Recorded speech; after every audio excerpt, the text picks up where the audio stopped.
Quand il y a réunion, ils ont sommé souvent les juifs basalaka. Jeannette Kabila, Ouazali li passe à Joseph Kabila, Ouazali ex-président de la République. A contacté Vital Kamerhe, Kamerhe Ouazali directeur Kamerhe. Aïbisi Kamerhe, ça là de toutes les façons ont empêché Tshisekedi à se rendre dans le cadre de son IPAC. Kamerhe pas bien pour Kamerhe Ouazali les gens qui ont voté pour nous en présence. Et pas bien côté FCC. Baza ko insister Tshisekedi akenete. Ba yeba ke non so Tshisekedi akena niveau ya sommet wana ako arracher bango Mossad ou ezali service ya renseignement à niveau ya Israël. Bonjour, bonjour, bonsoir, bonsoir na balandi nyonso ya Jésus Moroka TV. Mbote na bino, mbote bozali ebele partout dans le monde. Bozali kolanda biso par la voie internaute wana na niveau ya États-Unis na moni. Pasteur César Mouanga bandeko tout bazar niveau États-Unis mbote na bino to en Europe na Suisse apporte ce que toko na Suisse na bosante maman comme de chita la bord aux opprimés na Suisse toujours en Europe et en France maman Kabas Charlotte na Belgique maman de Charlotte bozar na Asie Océanie en Afrique sans oublier en République démocratique du Congo na mon niveau Lubumbashi na Matipisha bandeko tout balanda biso na Nord Kivu balanda émission Mozindo na politique les andeko na bino moi na bino Moïse Moroka Tibal ndeto na topesa ba dessous des cartes aux les non dit il y a situation il y a République démocratique du Congo bosante na pesi mbote mingi na caméra women ou c'est ma caméra Emmanuel y compris na ingénieur Adolphe Gantou tous a besoin de contribution na bino vous avez besoin de plateau à VIP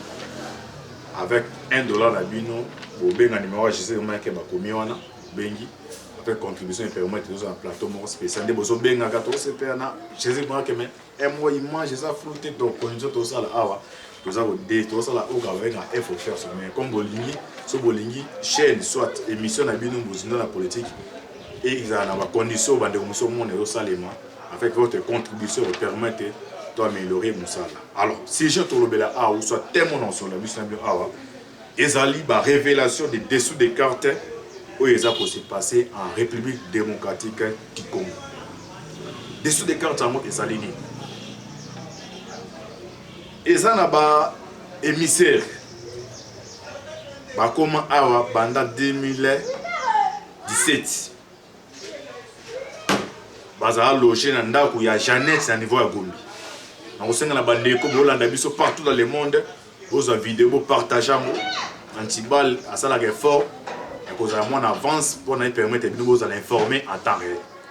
Il y a des émissaires, des mercenaires au Baouti dans Boka ya Corée du Nord. Au Bazali Ao, Bazal logé dans Katia. Nous pas au moment qu'on a niveau à Gombe. Donc il y a un mécanisme de sur la sécurité. Donc on a connexion, moi on atteindre des connexions qu'on a exact. Vous comprenez des bandeko, ah non, interpréter sur bandeko. Bazolinga toujours coalition continue soit Tshisekedi bakutana Kabila ba comprendre les bateaux wana ndenge bazali. Alors voilà ni RFI na tonga le lobo qui va révélation makasi. Mais vos verso va PCB na RFI est basé na coopération. Mais avec Antiba to mato limbo la bilu ba plan ni ba planifier. Est-ce que ba préparer un coup d'état? Ba liaison tout nyonso déjà tous na ba kaza ba document nyonso. Et on a apprendre limbo la bilu boyi babo ça les former. Oui, la situation est en beau que les autres. Baye, comme en 2017.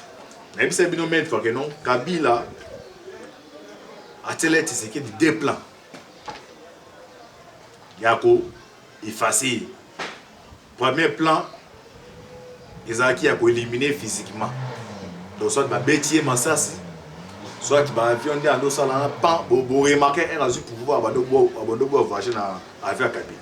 Bandeko ba eba kité on ndenge ni moni aza poser ticket pour exemple nazo louer avion ko louer yo polinde moi elle a pouvoir ndeni ofanda kirakati dani na GLMT do bino bozo politique on dirait soit théâtre be musique be mabal or eza vie à bato en politique ça ba éliminer soit eza entre la vie ou la mort ba de wano tete meneni auto mon avion nini be OK ouais que non les messages question à céder pouvoir na mutema malamu te Deux plans.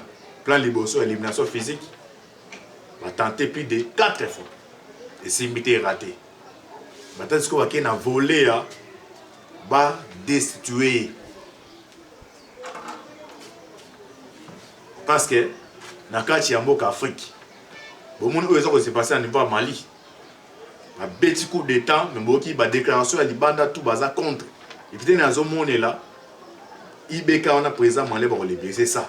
En Afrique, si on a un coup de temps, des bakonde, des muso à Libanda, alors ma commandé à balabala. Donc faut en connexion la communauté internationale. Mouzé a été assassiné parce que Mindele bazako courant. Il n'y a pas bloqué maman, pas d'entrée, pas de sortie, va permettre avec Kabila et qui est quitte. Parce que ils bazako courant na plan non sur un que nous yom trouvé. Pas abeti plan de ça les mois. Mais ça aussi loko, ça mon base le courant. Ils ont passe soit roya on a ressenté ba le kabel éliminé. Ils en ont plan abetaki. Ba qui la deuxième volet ko destituer. Jambala la raté sur Saint-Esprit côté Libéno Luamba a dénoncé à Kimi à Kenamboka Belgique. Pour mon bolanda information, ma bunda la présidence de l'Assemblée nationale, dans le Sénat, tamé ba landé ti qu'on a pour que non, il faut au démo qu'on va compléter toujours plan d'abisso. Parce qu'on est bazawa Kabila ça que j'ai senti petit à petit azar faibli et puis azoé batté sur on est kozala dengeni. Bon qui ba information ba raté ko éliminer docteur mon ko que o opéra ba ba viola bon niveau est. Non devait se bande ko mon ba mission to ça là. Fait les benga ka bozo ko ba Antibal. La linga ko lo ba mais il y a autant de risques, c'est entre la vie ou la mort. Autant de risques. Fa ko boulé tenir aussi les missions ba bota biso ga bino na ba twana o ba auto dénoncer o bisika ba za bota. Ba roza ba photo ba kangi photo tiens mission ta ata $1000 $2000 pesi ba criminel mo boluka genio bo éliminer. Attends enquête il y a autant de risques. Alors, ni laisser passer au thème de nous tous on a boyé ba mon Jeannette naba émissaire. Kabila à comprendre que non, les États-Unis a décidé il faut achever définitivement. À quelle coopération dans niveau Corée du Nord. Début année 2019, Bokanga Bada trompé ça début année en janvier 2019 entre février et janvier. Kabila a dépêché qui Bernabé Caribou. Bandeko pour éviter Bernabé Caribou, il y a conseiller à Kabila en matière de diplomatie. À qui Namboka ya Corée du Nord. A ici Corée du Nord que non. Biso toza son pouvoir té. Mais ben intérêt oyo biso dans nous occuper dans nous contrôler. Bino boya ko soutenir biso. En contrepartie, tu peux savoir l'intérêt. Mais ceux qui boyent officiellement boyent, ils comprennent bien, ou une façon de camoufler. Va dépêcher les deux émissaires. Et puis ces deux émissaires, RTC qui est en bas qui délégation pour un bloc asiatique. Ils sont officiellement, mais bon, ils sont dans qui sous forme de coopération. Les Bakoutan, il faut présenter ce qui est dit. Les Américains sont au courant.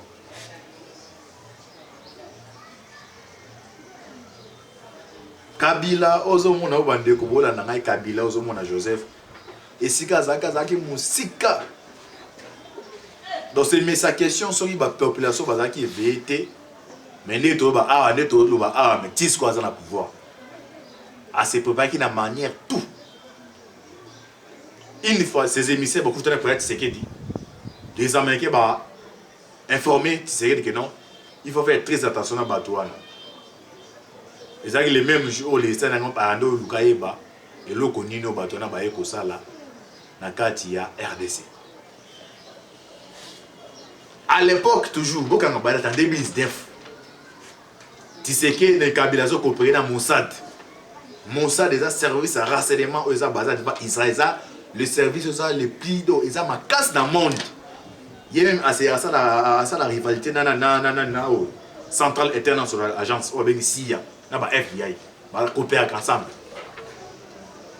Bango de bando pèse les informations. Sommet à Aïpaki, vous comprenez ce que tu as dit. Vous avez calmé, vous avez vidéo partagée. Ils ont révélation mais ça un peu ma vie est en danger même est-ce que canaux diplomatiques dans une formation on va mais comme les antibal je suis exalté na préféré na pesa mon premier donné na ça premier fois non livré on a Jésus miracle TV nazo répéter pe bilo nazo ba ah naza ko sasimi bo lukate mukolo chaîne bo lukangai numéro comment antibal ya mwana bo lukangai moko nyoso na ba heureusement tine o pesa ngo boy heureusement lo na tongo bimi officiellement na RFI ya on a o pesa au cas où bo lukabo soit bo éliminer bo interpeller naza na audio ya RFI o pesa information c'est ça pas tant quand état de toi des bandes comme que non bah non surtout moi quoi bien antibal il tozo lu c'est moi wana ba benga se papitam na bien répéter ah ok non mamnaza ko le banazo ko sasimi bo lukam ko le chaîne te bo lukangai mo toujours en 2019, réunion à IPAC. Et quand il y a réunion, ils ont sommé souvent bah, juif Basalaka. Jeannette Kabila, il passe à Joseph Kabila, ex-président de la République. A contacté Vital Kamer, Kamer, directeur Kamer. ABC Kamer, ça là de toutes les façons ont empêché. Tshisekedi a se rendre dans la seulement IPAC. Quand même, quand les gens qui ont voté pour nous pas présence. Et pas être côté FCC, mais ça insister, Tshisekedi qui était. Bah ben que nous sommes tirés d'accord niveau ya sommet wana a ko arracher bango Mossad où ils allaient service et renseignement à niveau ya Israël. Les jours où Tshisekedi arracher qui Mossad où il bandait pour livrer les informations côté à Kabila, ils allaient mukolo oyo Kabila là qui dépouillé à niveau instance internationale. Alors, est-ce que la révélation est bimi ndengeni? Bah qu'on découvrir les deux émissaires baza logé na kati ya Gombi. Na kati ya résidence wana bâti système ya OK même de moi moni ndako ya les terroristes au ba no éliminer les Américains ba éliminer Osama Ben Laden. Donc na kati ya parcelle wana connexion ya téléphone ezalité oh bani niboy donc localisation et ce que bando pour planifier papa et bien que non on a déplo bando beta c'est que des comme simité va planifier va éliminer c'est que physiquement et puis c'est un plan moko ya grande envergure physiquement tozo côté bino suite fait boy ba siko yo suka ndeni to lo baté nil part na kata je sais pas que TV des antibazo pe ça va révélation to randa biso bino awa to ko suka wapi wana elle tient moi tout na mais to ça nini pas to zwa nani et on a 5 na bande quoi comité équipe on va je sais pas que ce on t'a bengi no ko ba magam na ngayo to ça besoin de moi antiba libenga ndenga moko hein to landa ba des révélations. Ok, total comme ça, tout limbo, tout concret. Pour comprendre de suite fait ce qu'il est. Les gouverneurs de la ville-province de Kinshasa, Gentini Mobile, en train de s'entretenir avec M. Wang Kil-swing, c'est ça comme bonaï, un parent proche du dictateur nord-coréen Kim Jong-il, qui vit dans une villa conçue de la Gombe, appartient précisément à l'honorable Jeannette Kabila et qui serait très proche de l'autorité morale du régime criminel de l'AFDEL au Congo devenu FCC, le dénommé Joseph Kabila, né Hippolyte Kazambiri. En effet, l'autorité morale du régime criminel de l'AFDEL au Congo devenu FCC, le dénommé Joseph Kabila Kabange, né Hippolyte Kanambe Kazambiri, a entretenu durant ces 18 années des règnes tout-puissants, des relations étroites avec les dictateurs nord-coréens Kim Jong-il, freinant ainsi les sanctions internationales. Natani paragraphe pour comprendre, Nini en conclusion, Nini s'est passé. Ces gens-là, déjà, ma munitions et pénétrent qui chassent.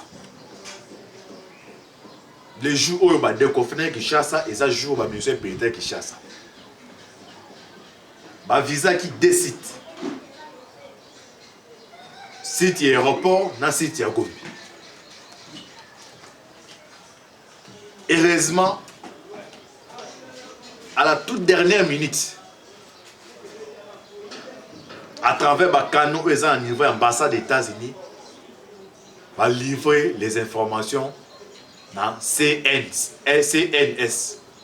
Conseil national de sécurité aux renseignements privés personnels, il y a chef de l'État.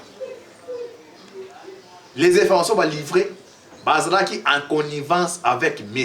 Kalev Moutombo, Bazalaki ex-directeur général de l'ANR. De voir les informations. Ah, gaïe. Bande quand on basa zinga fati, au moins on a biso tous en service à moi. Il y a espionnage, on donne les informations. Moi benga aza conseiller Tshisekedi d'ailleurs bande on va te comme qui habite. Mais aux spécial. Nous aux agents année non. Et ça vous avez dit que ma bezali. Donc ma mort très grave. Et information a fuité, Calais va comprendre que non. C'est pour la deuxième fois. Première fois, Tanta qui n'a niveau à Brazzaville, c'est toujours lui. Le dimanche passé, a tenté Kokima à partir à Lubumbashi. À cause que non, à perdre des petits frères. Na recette na bande de ko la démission oyo. Bola qui s'habille c'est ce qu'a final on est au Salem. Bon comprendre mamouni antiba zolo. Heureusement l'aéroport on niveau deuxième, empêcha qui est à voyager aza à niveau ya Kinshasa. Yo moni lobby moni moi olive avec otala. Alors netolo ba déjà ces gens là baza sous tutelle. Baza sous surveillance, il y a CNS y compris na ANR.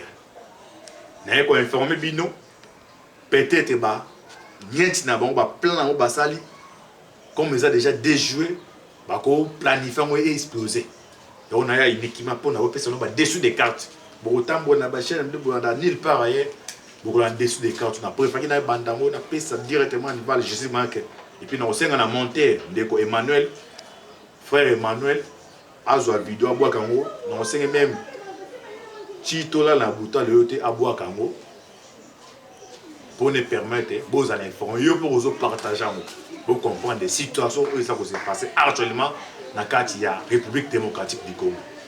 Merci mingi Nzambe apambola bino ezaki ndeko na bino Moïse mon kantiba on a qui équipement pour nous faire dessous des cartes pour demander qu'on s'est préparé pour nous tenter via Mukonza Mboka. Ces gens là déjà heureusement service on a mis mineur ça c'est en surveillance.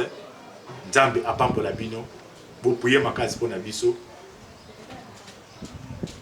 nazo comprendre ba révélation non solo ba eza na un apôtre azana na niveau so ya Uganda bo alobango banda kala siko so wa biso na mboka nini apôtre mo boye to donner na oluka pe numéro na cet apôtre mo tapesa ba nando la na no mo comme si blo ba le kota mais nyonso zo ba yango to moni ko kisa azaba to azana ba kabila ayiba ngo penda de près de A à Z.